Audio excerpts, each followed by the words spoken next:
Yeah, this is gonna be way nicer with the cart. Hands down. So, as I've been talking about all week in the videos I've been going on the last probably 3 or so, I have a car show on Sunday. It's Wednesday. I technically have a car show Friday that I'm supposed to take this to. I'm going on Sunday. Yeah, so we have car shows to be at. Friday would be like the real big deadline, but if it's worse goes worse, I have to be at one that I paid $80 to register for, which would be the Good Guys Del Mar Nationals on Sunday. Yeah. And we're tearing the whole suspension apart. My truck's not done either.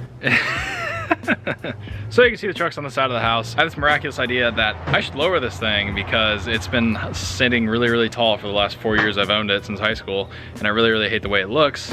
So now, in the last final couple days before our car show, it'd be a great idea to flip axle, cut coil, notch the frame, the whole 9 yards, and drop this thing anywhere from probably 6 to 8 inches from where it is now. Now, as you can see, I mean, obviously there's a big wheel gap now because it's drooped out, but you can see in the back, got a pretty significant amount. I'll go ahead and insert some clips of me kind of walking around the truck just to kind of give you guys an idea if you didn't pay attention much of what the stance was before.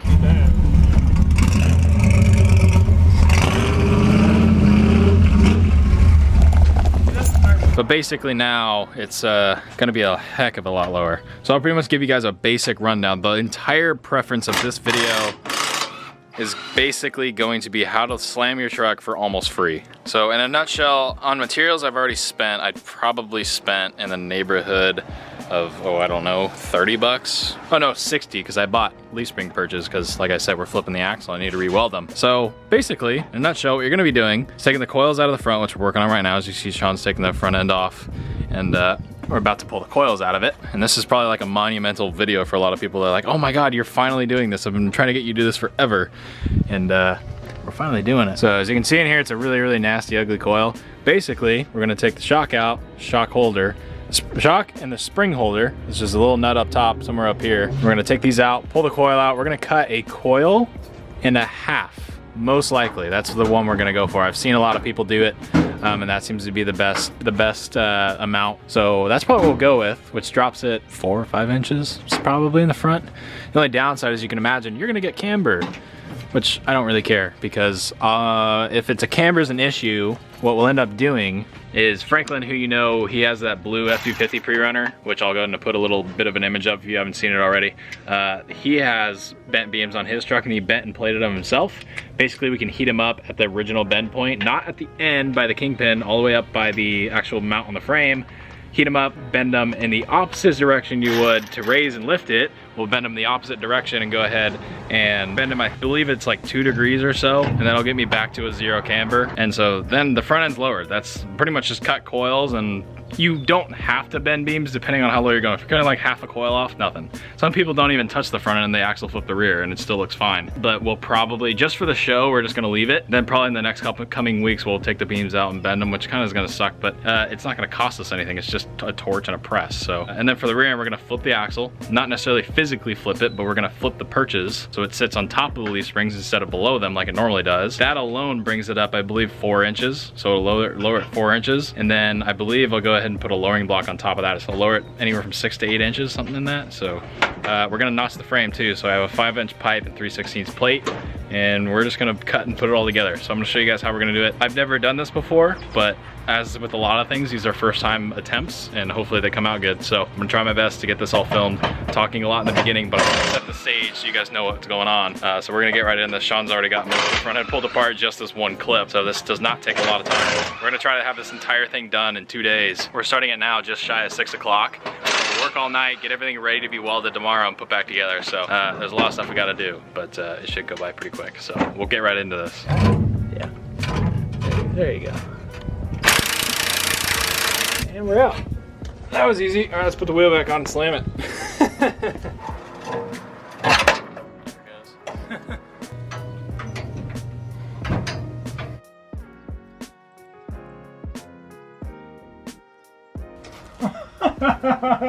That looks so cool. Holy crap, dude. I don't even care about the camber. That's like, There's really not even that much camber. yeah, that's like track spec, but we'd have to cut like the spring completely in half. Holy crap, dude. You're not going this low? Oh, I might, dude. That looks freaking awesome. Holy crap, look at that. Isn't that sick? Woo! That looks so cool. All right, now time to take 30,000 photos and take 2 hours procrastinating, and then we might actually get something done. Oh, you guys are on the ground. There you go. That's the look right there. Look at that. That's how easy it is. You just pull the coil out, put your bartle skeet on the, oh no, we're doing too much like Cletus McFarlane. We need to get our own soda. Oh no, grape soda, that's mine. That's my thing. We're gonna get the grape sodas out here. Anyways, looks pretty good. Well, my battery's about to die on this camera, so I might as well take now. Oh, look at that, we're track spec. It's got like 2 degrees of camber, which sucks, but that's why I was saying we can bend the beams the other direction in 2 degrees and we'll cancel out the camber. And that'll be our ride hide. Look at that. Isn't that wild? Tire just barely tucks. Oh, that is so cool. That is so cool. I don't know why it took me so long to do this, but just look at the difference. Because you're lazy. Shut up. Look at the insane difference right here. Tire's touching the ground in the back. Oh, this is happening. This is happening, Sean. How does this make you feel? Makes me contemplate a lot. Contemplate a lot in what way? Well, I need my own truck. Oh, you want to slam something now too? Well, the 40 needs to be lower, that's for sure. Oh yeah, that's a given. But just ponder this for a little bit, you guys. Oh my god. Oh my god. Alright guys, next day. Last night I got it all back on the ground. There's a bunch of stuff in front of it, but basically you get the point. It's kind of weird. On camera it actually looks taller, but in person, I think it's because of the shadows. You can't see the top of the tire. But in person it's actually way lower, like significantly lower. Maybe now you guys can get the gist of where it sits. If I turn the exposure, like overexpose it, you can kind of see where the tire is a little bit better. But I really dig this wheel gap, and I cut, like I said, a coil and a half exactly.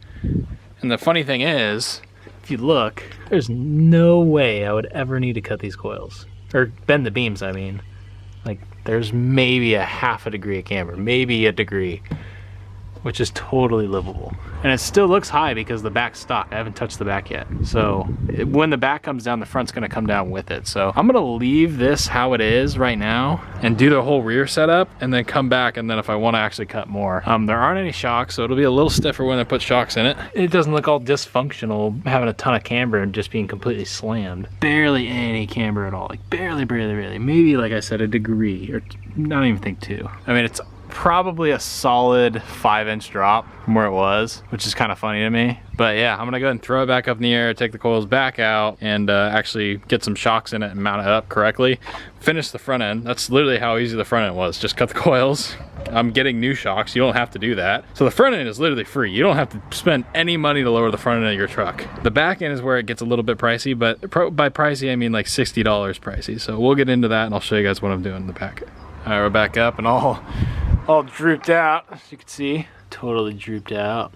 Got a full-blown pre-runner now. So now I get to deal with the fun pain in the butt part of this entire project that I didn't even want to do, but I'm kind of forced to do it, and that would be flipping the axle on the rear end. So I pretty much got to take the whole rear end out of this thing, roll it out, completely start from scratch. As you can see on this setup, the leafs are on top of the axle versus below, like some cars. So I have another perch. I got another leaf spring perch to go on the bottom. Some people physically flip the axle. I am not physically flipping the axle for one very important reason. Well, multiple. It'll set the drive shaft in a different spot. Pinion angle is obviously going to be different, and the most important, the fill plug will be upside down, so you will not be able to change the diff fluid. So it's kind of stupid in my opinion to just flip the axle and try to reuse these perches.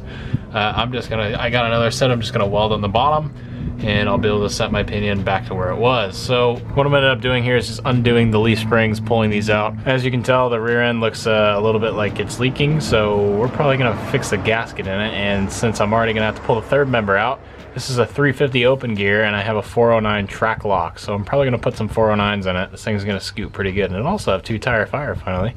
So if this is coming out, then we're definitely gonna change it. So I'm gonna go ahead and get ready and unbolt all this stuff and pull the rear axle out of this thing. So should be pretty fun.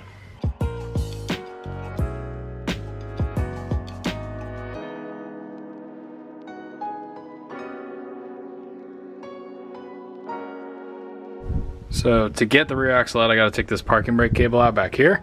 So you notice I took the rotor off and I gotta disassemble the brakes a little bit. Not much, you can leave the top how it is, that doesn't have to change. But when you come down here, you pretty much just gotta take the bottom spring off, which will allow you to kind of pull this spring back and get the parking brake out. Gotta pull it back and then it kind of just snaps out of here. And then you'll notice there's a clip back here that holds it actually in. Yeah, so that little clip right there.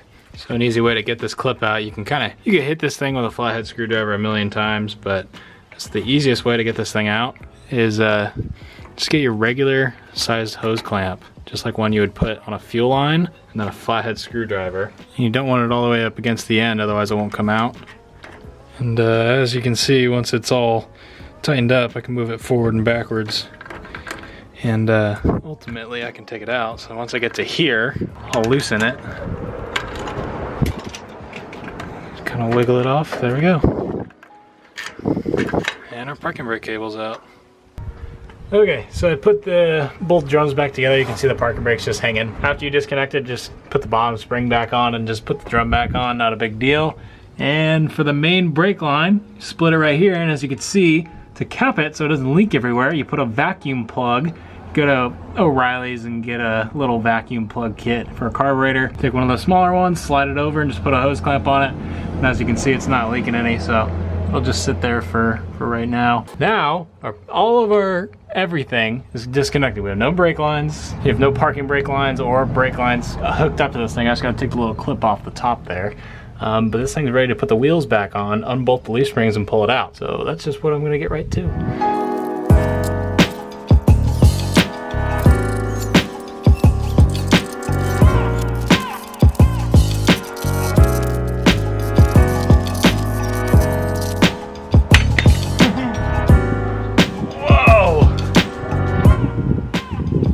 I found out why my truck crab walks a little bit.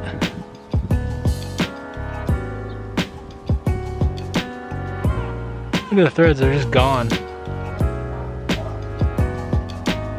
Oh, that bolt's junk.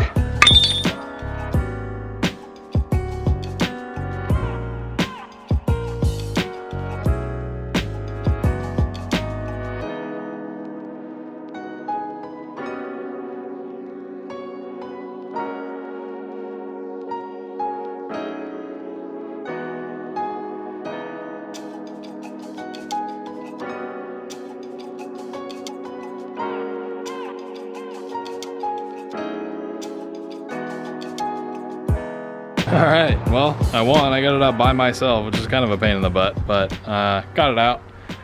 Brand new jack's definitely getting all scratched up, which kind of sucks, but it's a jack. I don't really care that much.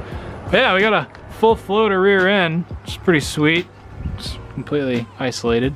So now we get to see what I got to work with. So basically, the hardest part of this entire thing is right around here. So this is where a C-notch would be. I'm gonna leave this bump stop here purposely until I finish this so I know exactly where to cut, because essentially the rear end would go right in between these two holes here. You'll see there's a notch here and there's a notch here, and those are pretty much the indicators of where your axle will be. So I'll use these two holes as kind of a guide marker as where I would cut my notch. So the passenger side is very easy to do because you would pretty much just tack weld the pipe. Well, if you have a plasma cutter, you can tack weld a half cut pipe and then just template and buzz it out real quick. Super, super easy, or even with a torch.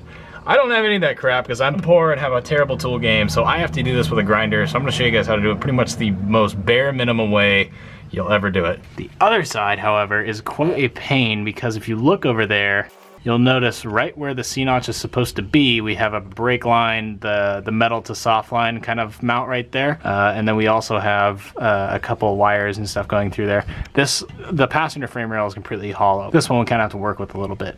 And you can also see the metal kind of folds down right over here. It's just a lot of stuff going on that we kind of have to work with. So it should be generically easy. It's kind of just application and how you do it. And you can see I have the wheel kind of mocked up there. We'll go over there in a second and check out how this thing looks. But I'll show you the materials I got and what we're actually gonna do right here.